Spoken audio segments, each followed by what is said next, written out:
It's Emil Guillermo. Emil Amok to you. Welcome to my Takeout, my Emil Amok's Takeout, my takes on all things considerable. Really, it's the hockey, right? We're talking about the hockey. I mean, we can talk about the real stuff. We will talk about the real stuff. Tomorrow's State of the Union address, the new poll numbers coming out about Trump.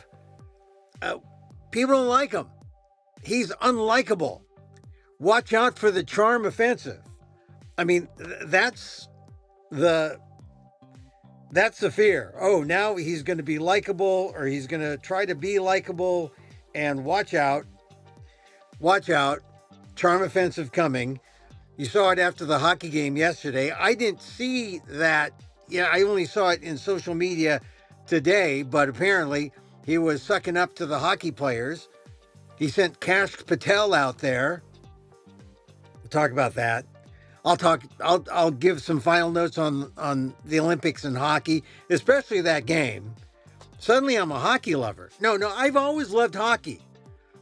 But it's now the Canadians are upset that most of the great hockey franchises are in the United States, in places like Miami, like Florida, right?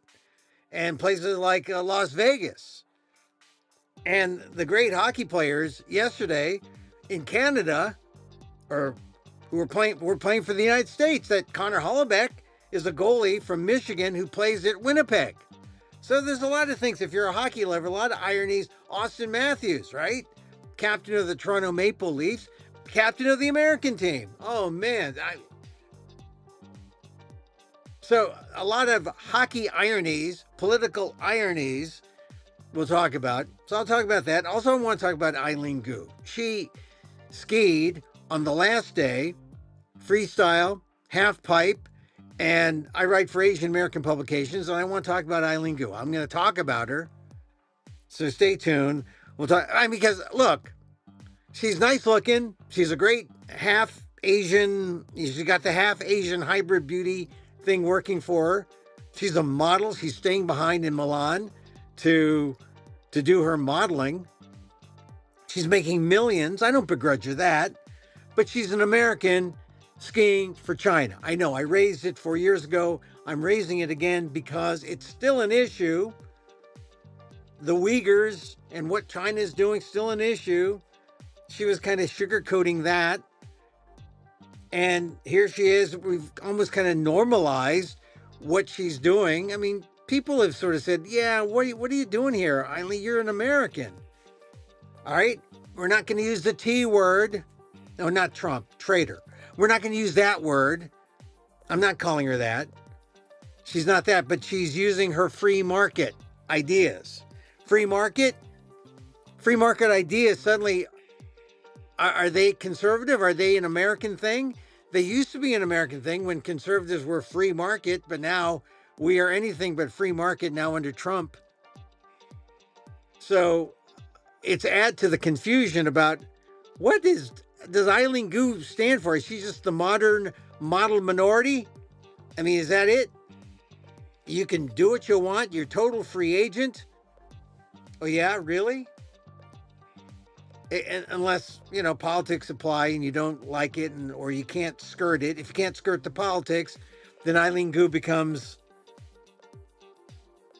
a thing you got to grapple with. All right.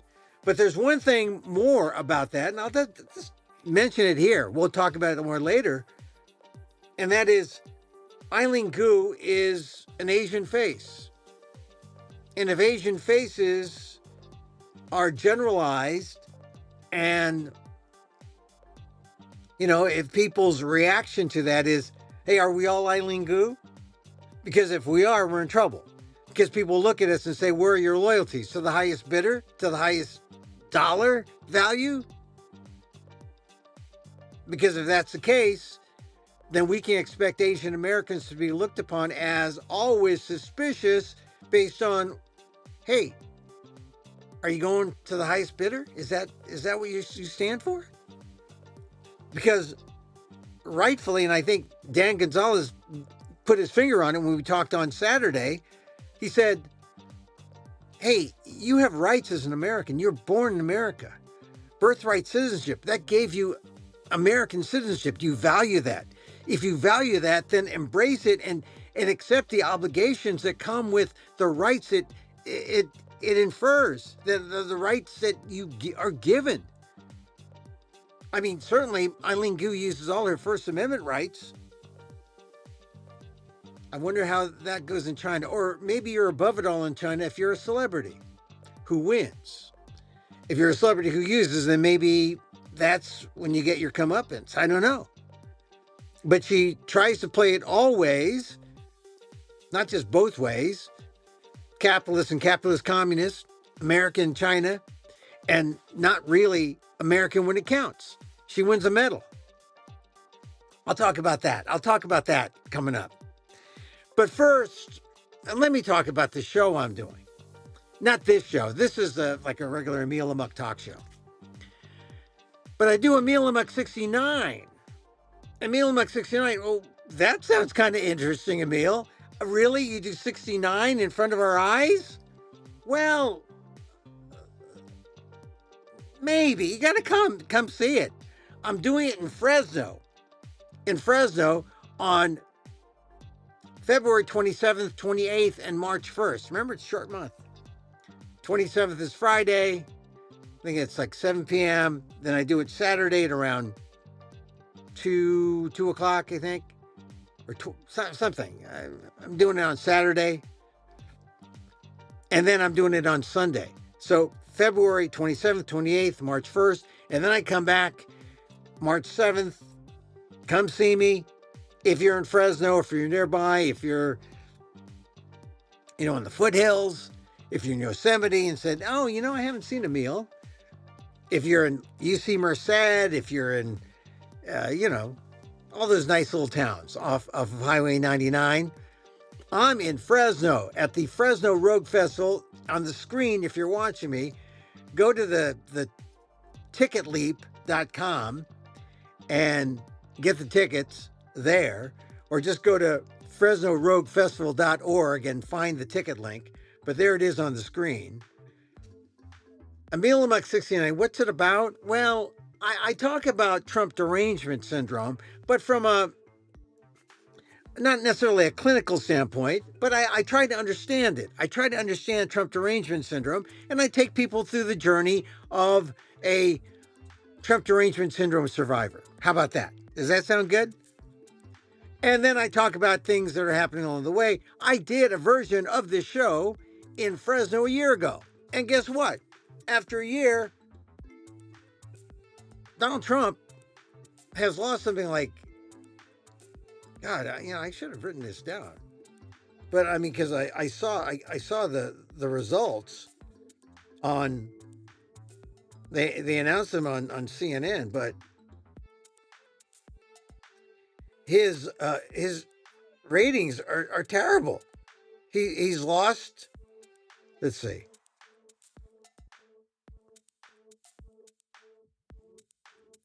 Trying to find him here. Down 12 points. Yeah, down 12 points over a year. His approval rating has fallen to 36% since February of 2025. That's a lot. He's an unpopular guy. He was up at 48% a year ago, and now it's down to 36. And why do you suppose? The Melania documentary. That's it. He released the Melania documentary and got people all upset. Said, "Oh my God, the Melania documentary." No, this is from the CNN poll. People asked between February 17th and 20th, so just last week. Does Trump have the right priorities? And that's interesting. What do you say? 32% say yes, he has the right priorities. 68% said no. 68%. His job approval rating is down, and he's losing Latinos. President Trump's approval rating among Latinos, February was at 41%, and now it's at 22%. It seems like the Latinos are going taco on Trump. Not that Trump's going taco on anything. The Latinos are going taco on Trump. So, if I were Trump, watch for a charm offensive on Tuesday at the State of the Union address. I mean, it's all he's got, right? He doesn't want to saber rattle anymore. He's talking about getting Iran to the table and saying, we're going to do a short strike. We're going to do a long strike. No. According to Axios, there are reports that say that his top generals are saying, cool down, man. This is not assured that a short strike will work. And if you get into a long strike or a long engagement, there are no guarantees. Here's the thing about trying to do something in Iran militarily. Trump, number one, hasn't gone to Congress. He needs to go to Congress. Number two, he hasn't done anything really to sell the idea of war to the American people. We're going to go to war. You're going to have to be more austere because we're going to spend all our money into the military. Hey, what about my heating bill? What about my health insurance? You see where it doesn't exactly quite work about, Trump trying to, he can't really talk about Iran. So that's a distraction out of the way. He's got to talk about the real issue at hand, which is prices are too damn high. Oh, anyway, I talk about that on my show. And to help out how prices are too damn high, the tickets are relatively heavily discounted, let's say, if you go to Fresno. I'm not going to do a live stream of this show. It's going to be a very, very intimate, small setting, but showing just how bad things are in our economy. So anyway, go to ticketleap.org. You can see the thing on my screen. Events.ticketleap.com, and look for Fresno Rogue Festival, Emil Amok, or 69 Emil Amok, Trump Derangement Syndrome, a real journalist stands up. In Fresno, that's 7 o'clock on Friday. Come see it. It's on Friday, this coming Friday, and then Saturday, and then Sunday, and then I come back the following Saturday. So it's four appearances in Fresno. I like Fresno. Fresno is a nice little town. It's especially nice when it's not 100 degrees. It's a little cooler now. But come see my show. Hear me talk about Trump Derangement Syndrome from a different perspective, right? I mean, from the perspective of one who has actually tried to rectify, what would be the word? I've delved into Trump Derangement Syndrome. It's not just, it's a thing. It's a thing. I describe it.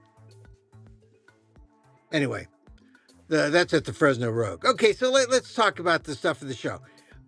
The hockey. Love the hockey. I woke up early yesterday because I'm in California, and the game was on at 6 o'clock in the morning. And so it was really kind of like, somewhat bleary-eyed. I missed most of the first and second quarter, or periods, they're not quarters if there's three of them, right? So the third period was amazing because it looked like the Canadians had all the momentum. The Canadians weren't gassed. One of my favorite players in the NHL, and I do follow the NHL. I know that Connor McDavid is the best hockey player in the world for Edmonton, the Oilers. I know that, the fact that I like the Toronto Maple Leafs a little bit, maybe more than Edmonton, shows that I'm kind of old school when it comes to hockey. Because I like the Toronto Maple Leafs.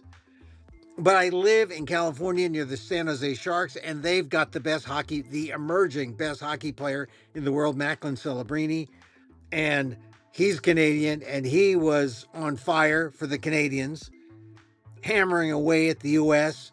Were it not for Connor Hellebuck, the Michigan guy playing for Winnipeg, who's on the USA team as a goalie. Man, 41 saves, 41 out of 42 shots.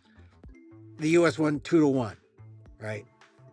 But it was an amazing match, and I'd have to say, the when they talk about the goal, right? The golden goal. They go into overtime because Canada scores a goal, and then you've got, let's see, where is that? The score of the golden goal. It was just exciting. Jack Hughes, right? They talk about his shattered smile because it happens. I don't know, why isn't he wearing his mouthpiece? I know. But his shattered smile, he got banged against the boards, and he was actually picking up his teeth. The announcer's saying, there, he's picking up his teeth. Oh, my God. A reminder, not too late to get implants. I mean, there are implant places all over the place now. People who've neglected their teeth, and hockey players love implants because you can just screw in your teeth there, your front teeth. Anyway, it was quite a play there, Jack Hughes, because Jack Hughes was a breakaway 3-on-1 for the Americans heading to the goal, and the puck was on the right side of the goal, right, looking at the Canadian goal, and Jack Hughes sort of like slips around to the left side, and he catches the pass, the pass from Zach Werenski, right, who's got two men on him, right, and slips the pass over to the side where Jack Hughes was open, and Jack Hughes, one-timer, there it goes, through the 5-hole. I'm proud to say the 5-hole because it shows that I know Canadian hockey speak. I spent 6 weeks in Canada last year when I did the fringes in Winnipeg. That's how I know Hellebuck. Winnipeg, Edmonton, that's how I know Connor McDavid. I mean, that's how I know how great he is. And Vancouver, which, well, the Canucks, you can say Canuck and, be kind of, be graceful and be, it's not a slur. The Canucks. So anyway, spending six weeks in Canada, I know where the 5-hole is. Hockey talk. Through the legs, that's where it is. Oh, what a goal, right? Through the legs of the Canadian goalie, the 5-hole. And you got to stop the video so you see it. Anyway, that's the goal. The Americans celebrate. Everyone's going wild because first time since 1980. And, the 1980 hockey team, that's the hockey team that everyone, reveres as, oh, man. And the one, Micah Ruzioni was on that team. And that was the era when I was in Boston.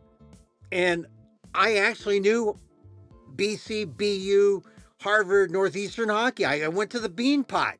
If you're a hockey fan, then and a lot of the great Americans, or a lot of the great hockey players, come from American schools like Michigan, Wisconsin, Minnesota, and Boston, the Boston area. A lot of mass-born hockey stars. Micah Ruzioni, BC, or BU. I think he was BU. And a lot of Harvard hockey players. I went to the Bean Pot at least 3 times when I was in Boston, and I got to know hockey a little bit. And, when I was growing up, I used to root for the Oakland Seals or the California Seals, and they were about to get the number 1 draft pick, and they got Guy Lafleur, and I think they traded him away. Because he said, I want to play for Montreal. I don't want to play for California. Too bad for the Seals. That would have been a great team with Guy Lafleur. But now the Sharks, which are not really the lineage of the California Seals, I think they're more like Minnesota North Stars that came down, the Gund family. But yeah, the San Jose Sharks got Macklin Celebrini. who is in number one, and he is great, and he is going to revive hockey. And that was the one thing I dreaded going into that final game, that Macklin Celebrini would, be great and win it for Canada, but he didn't. He was great, and because of Hellebuck, the goalie, Celebrini did not prevail. Canada did not prevail. America did. Jack Hughes got the winning goal, the golden goal in the overtime. And man, that was great. That was great. And now I think we're going to see a hockey revival. But what got me today was I didn't know that President Trump had called in, and that was because Kashyap Patel, Mr. FBI,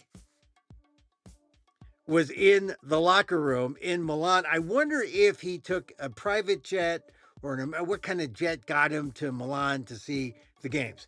He was there. He was drinking it up. He was having a good time, which I don't begrudge him the good time he's having.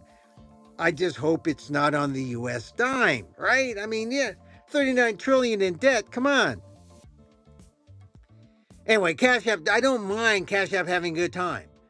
But I think it's great because here's the thing to remember.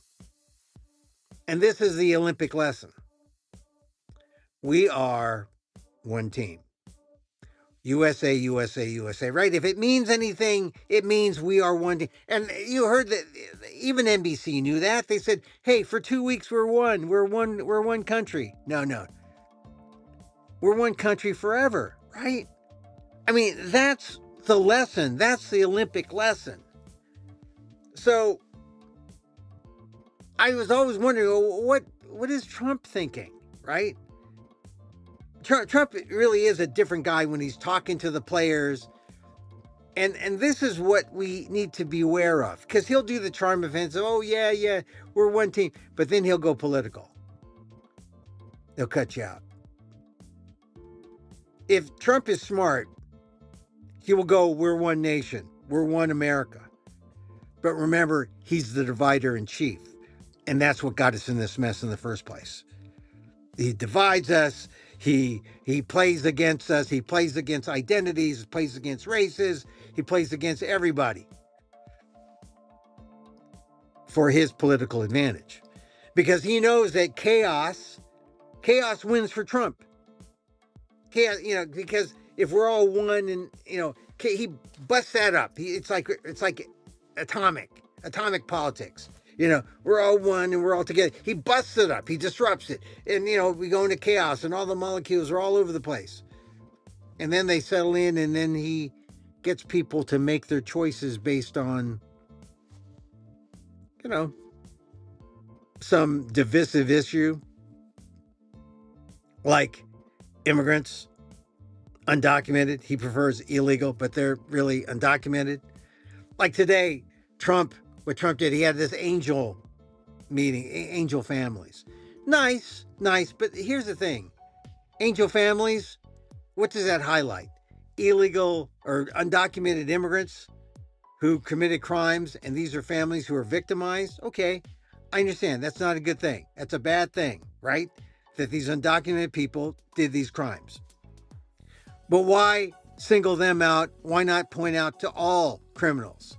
Point out to the whites who victimize other whites, who victimize other people in general.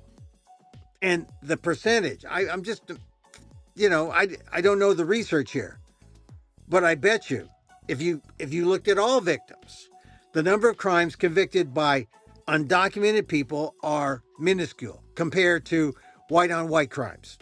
How about that guy who went to that Idaho University and killed those people? White-on-white crime. I haven't followed his trial in Boise. I think it's Boise. It was Idaho, right? Remember? I mean, that's sad. Why not talk about those victims? Why single out the undocumented? That's what makes it more political than not. That's what makes it a stunt. That's what's offensive. Don't discriminate. Point out to the white perps and the white victims We're all victims. Don't just single out the victims of undocumented criminals. Because number one, okay, it's an important thing. So why are you getting all undocumented people out and not just the criminals? That was a big issue in Minnesota. That suddenly we weren't just going after the criminals, we were going after everyone who's brown. I mean, I'm brown like Kashyap Patel. But, you know, Kashyap Patel has Donald Trump's phone number in his cell phone. He was using it in the hockey locker room to have Trump talk up the team. Hey, you're great. You're great. Hey, look, he's our president. I call him Mr. President. I'm starting to call him Mr. President because I'm getting tired of his name. Donald John Trump. Maybe we should. He's not. I say CFDT 34, convicted felon Donald Trump 34 counts. But maybe he's just Donald John Trump. He's DJT, Donald John Trump. But he's talking to the hockey players yesterday through Kashyap Patel's phone. And really, like I said, Kashyap is brown like me. What's going to distinguish us? So, we're innocent. I mean, I'm more innocent than him. But, if you're politically against him, then that's what decides whether or not you turn on these people who are your adversaries. Not because they're criminals, because they're political adversaries. If we get out of politics, hey, just talk hockey. Just talk hockey, Donald John. Okay, so here's what he did. He offered the hockey players to get to the State of the Union address to have a special place there because he wants to use them, right? He wants to manipulate everyone's emotions because everyone's pro-hockey. But that's not the meaning of we're one team, right? We're one team means, or we're one nation, we're one team means, let's let that drip into policy. Instead of being ultra punitive toward working class people in terms of, cost of living, in terms of economics. Why be punitive toward the working class and do all you can for the business class, your class, the Donald John Trump class? That's unfair. So, I mean, and these guys on the hockey team, they are not patricians. They are not 1%. Well, some of them are millionaire hockey players. But, salt of the earth guys. I think this is one of the problems with Donald Trump, or one of the keys with him, because he gets you to like him. Even Gavin Newsom says, yeah, Trump is an ingratiator, but he has his agenda.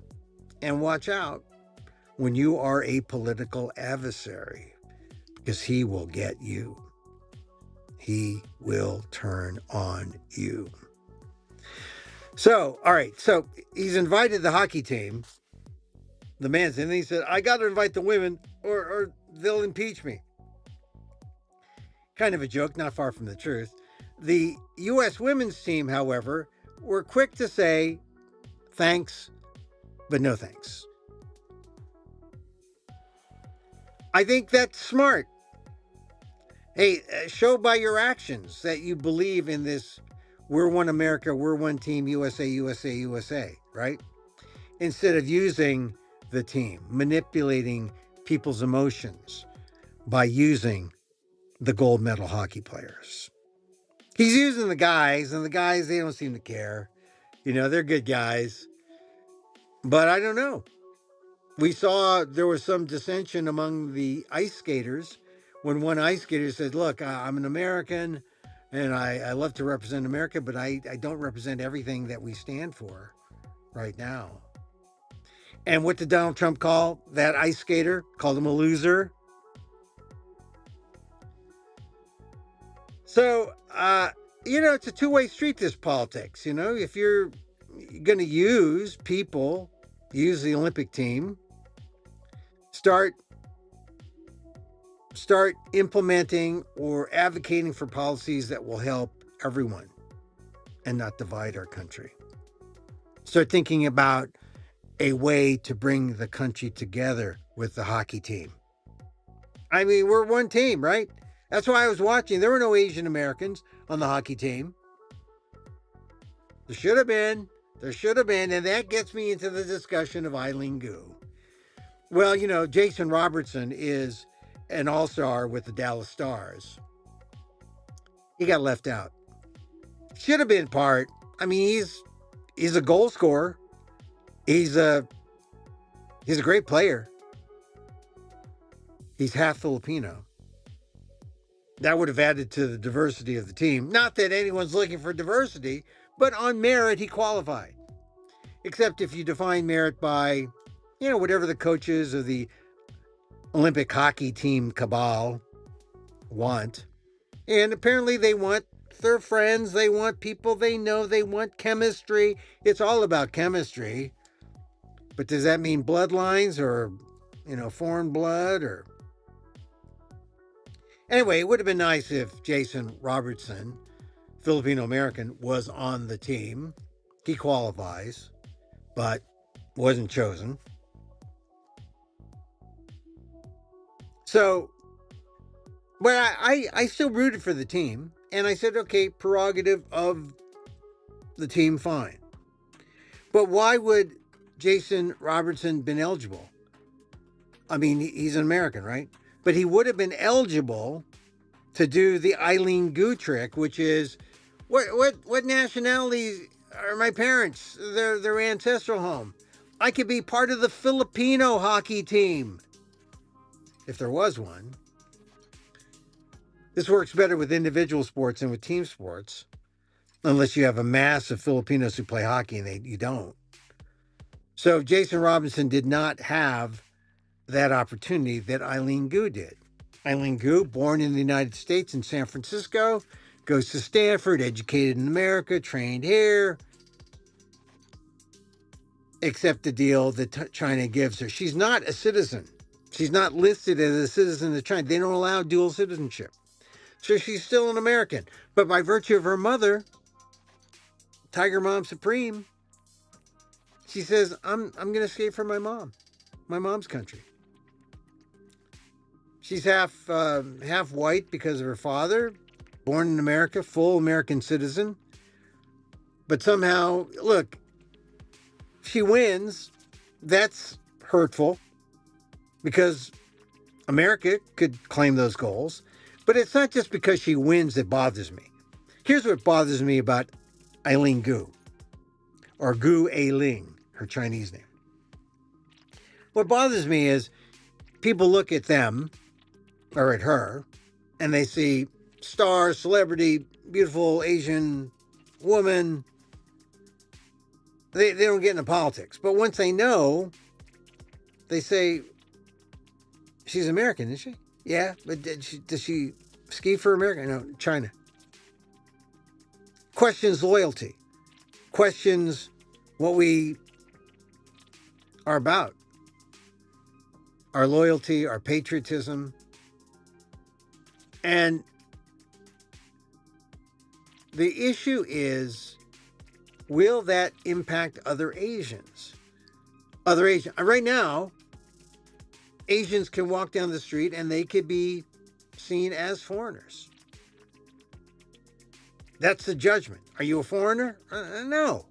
Born here. Oh, then you're a citizen by birthright citizenship, 14th Amendment, that Donald John Trump wants to take out.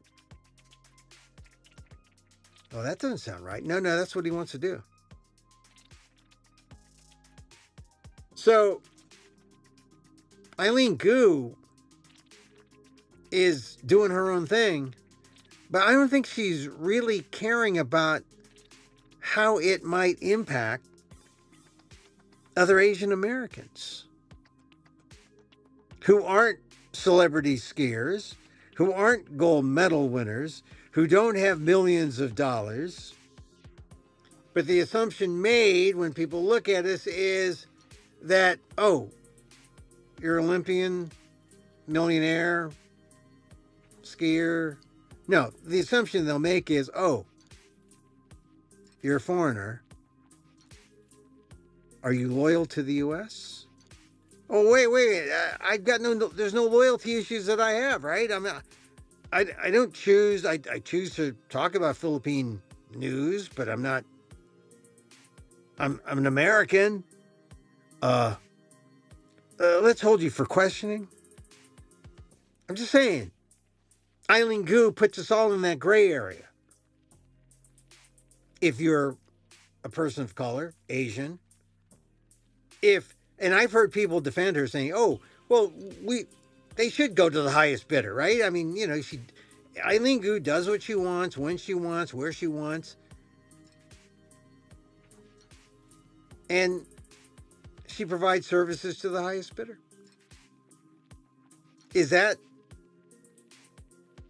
That's all right, right? That's free market stuff. Well, but funny, Donald Trump with his tariffs isn't exactly free market.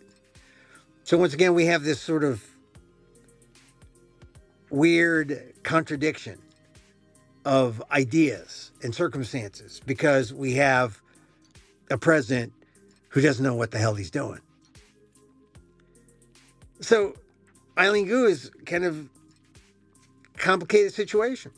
Yeah, power to her. 4 years ago, I came down hard on her because, it was the first time she was 18. Why was she doing this? Hey, China's really tough on the Uyghurs. They're still tough on the Uyghurs. They're still oppressing a minority. Why are you doing this? To help China? So, Eileen Gu, it's very unsettling. This year, I said, okay, I'm not going to be too hard on her. But it's almost like China's presence, its way of doing things has been normalized. The Uyghur situation, I don't think anyone has once mentioned Uyghur during the Winter Olympics. It is totally normalized. And Eileen Gu's thing about, who do you get to participate for? Your parents' ancestral home? Yours? Hey, there was in the half pipe in freestyle women, there was that Zoe Atkin who was British father, Malaysian mother. She was born in America. By right, she is, by birthright, an Asian American. She goes to Stanford and she was skiing for Great Britain. Look, the only beef I have is that you're an American. You have some rights. Certainly, Eileen Gu uses her right to free speech. With that comes a certain amount of obligation. And what does that mean? What do you owe your country? So it's complicated with Eileen Gu. She, in the meantime, is having the time of her life, winning gold medals. She's got 6 of them now, 3 gold, 3 silver. Hey, you can't be perfect. She's got millions of dollars. She can claim San Francisco as her birthplace, as her home, but she's a global citizen. She could be an American. She could be China. She could be Chinese when she wants, except when it comes to gold medals. She's all China. And something about that just rubs me wrong. I mean, USA. Yeah.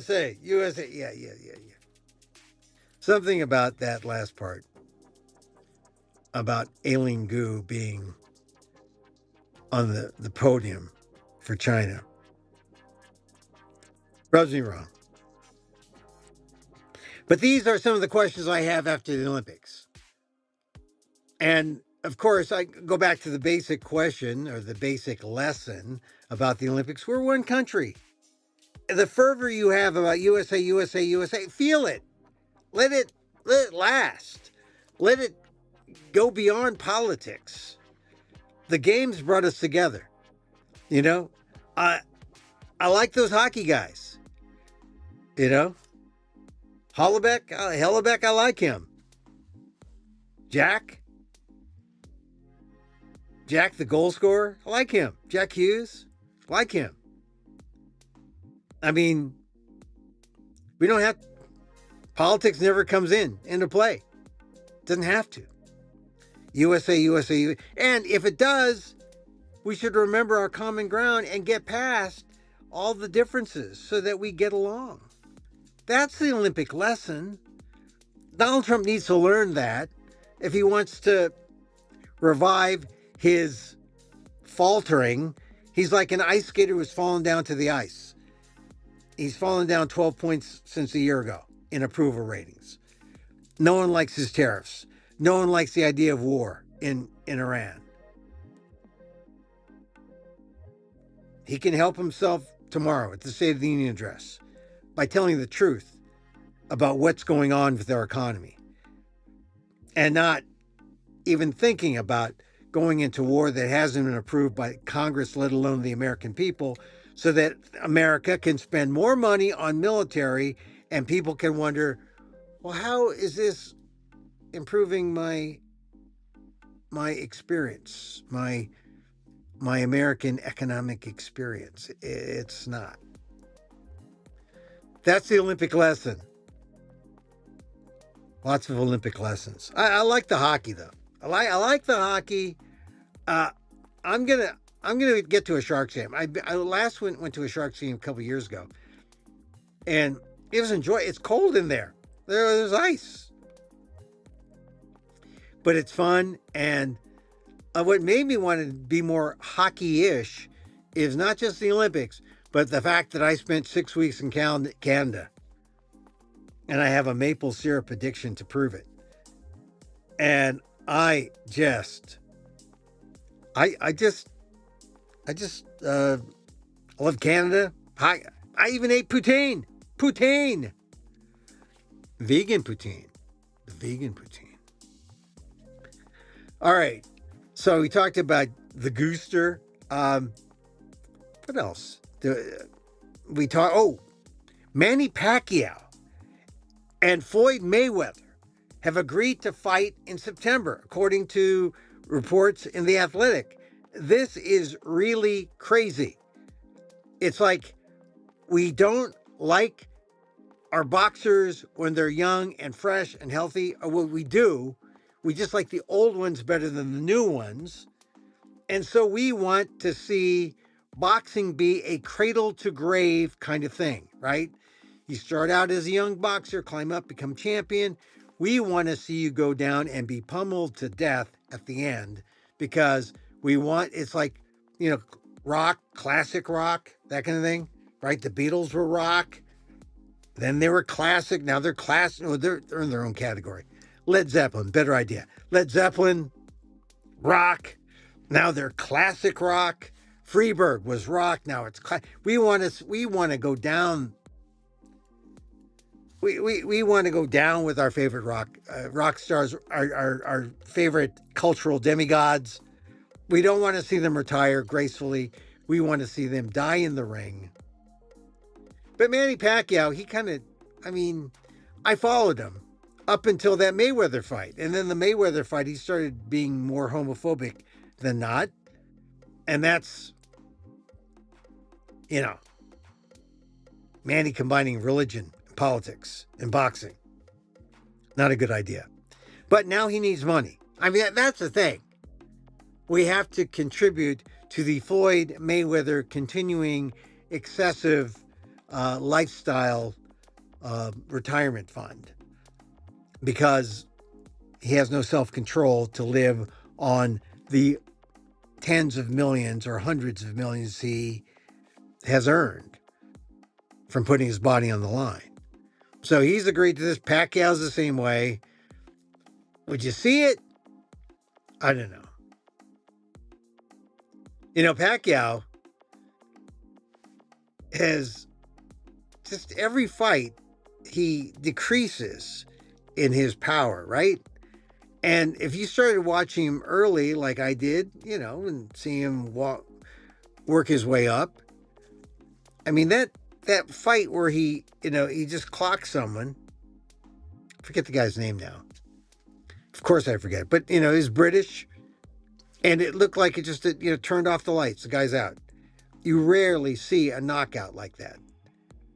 But ever since then, if you're waiting for another knockout like that from Pacquiao, he didn't deliver. Ricky Hatton, That was the guy. The Ricky Hatton knockout. Oh my God. Just click, lights out. Never was able to do that again. Anyway, that's coming up. Isn't that good? Would you do it? Would you see it? I don't know if I'd see that. I don't know if I want to see that. I'm pretty sure I wouldn't want to see that. So we talked about the State of the Union address tomorrow. And Trump just needs to, he's not going to. He's going to lie. He's going to say, hey, the economy's the greatest. It's the greatest. Is the gas light on? Is the gas light on? Turn it off because the utility bills are too high. Is the gas light on? Oh, come on. Come on. Donald Trump's going to tell you how great the economy is. It is great for some people. Some people are still doing all they want and, no problems at all. But it's not great. It's not great for the majority of Americans. Great for the 1% and above. Great maybe for the 10%. I mean, maybe you could share that. It's not great for the 90% of Americans.